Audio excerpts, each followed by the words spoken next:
દરેક નીતિની સામે કાયદાની રીતે ઊભો રહેતો SSK ન્યૂઝ ચેનલ। સુરત મહાનગરપાલિકાના ઇતિહાસમાં પ્રથમવાર કોળી સમાજના ક્લાસ 1 અને ક્લાસ 2 અધિકારીઓનો સ્નેહ મિલન સન્માન સમારોહ યોજાયો હતો, જેમાં કોળી સમાજના 65 જેટલા અધિકારી એક મંચ ઉપર જોવા મળ્યા હતા।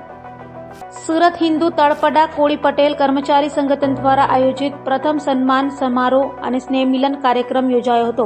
ઘણા બધા સમાજના અધિકારીઓને એક મંચ ઉપર લાવવાનો પ્રયાસ હતો, તો કોળી સમાજના ક્લાસ 1 અને ક્લાસ 2 અધિકારીઓ એક મંચ ઉપર જોવા મળ્યા હતા।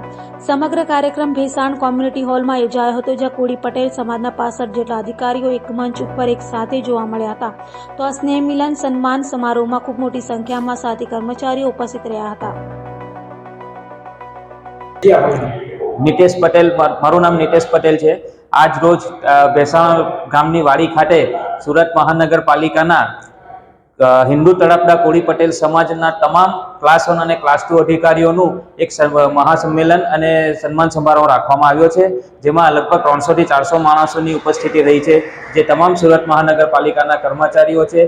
આજ રોજ સુરત મહાનગરપાલિકાના કોળી પટેલ સમાજના ક્લાસ 1 અને ક્લાસ 2 અધિકારીનું સુરત ખાતે લગભગ પહેલી વખત આવું આયોજન કરવામાં આવ્યું છે, અને એમાં અમને સમાજ દ્વારા અને સુરત મહાનગરપાલિકાના તમામ કર્મચારીઓ દ્વારા ખૂબ અમને સહકાર મળ્યો છે, જે બદલ હું એમનો અને તમામ સુરત મહાનગરપાલિકા અને કોળી પટેલ સમાજના વ્યક્તિઓનો આભાર માનું છું।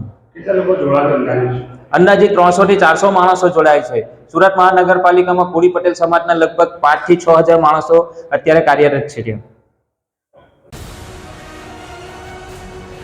દરેક નીતિની સામે કાયદાની રીતે ઊભો રહેતો SSK ન્યૂઝ ચેનલ।